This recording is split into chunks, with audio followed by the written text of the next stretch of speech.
పట్టమ్మా పట్టు తాగు. థ్యాంక్స్ అత్తయ్య. ఏం థ్యాంక్స్ ఏం లేమ్మా, 2 రోజుల నుంచి జ్వరం వస్తాంది, పుట్టింటి పోవచ్చు కదా. నీకు సేవలు చేస్తా అంటే నాకొచ్చేటట్టుంది జ్వరము. సర్లేండి అత్తయ్య, అమ్మ వాళ్ళకి ఫోన్ చేసి రమ్మని చెప్తాను, నన్ను పిలుచుకొని పోతారులేండి. ఏందో ఈ మోకాలు నొప్పులతో అవస్థలుగా ఉంది నాకు, వీలదొకటి గోల. ఏందో దరిద్రం. ఎప్పటి నుంచి వచ్చినాయమ్మా నీకు మోకాలు నొప్పులు?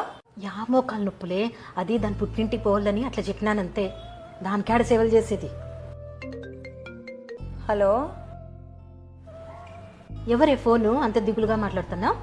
ఏం లేదమ్మా, మా అత్త ఫోన్ చేసింటే బాగలేదంటే, బాగలేకుంటే ఆడే ఉండి అంత బాగానంక రా అని చెప్తాందమ్మా. పని మనిషిని కూడా పెట్టుకోకుండా అంత చాకరీ అంతా నీతోనే చేపిస్తాంది కదా, ఏం 2 రోజులు బాగాలేకపోతే చూసుకోలేదా మీ అత్త? బా భలే పాయింట్ మాట్లాడినావమ్మా. మళ్ళీ అదే విషయము నీ కోడల్లో ఎందుకు చూపించలేకపోతున్నామ్మా? ఏ 2 రోజులు నీ కోడలు నువ్వు చూసుకోలేవా? నీకు గర్భసంచి ఆపరేషన్ అయినప్పుడు వదిన ఎంత బాగా చూసుకోదమ్మా నిన్ని, నాకు తెలీదా?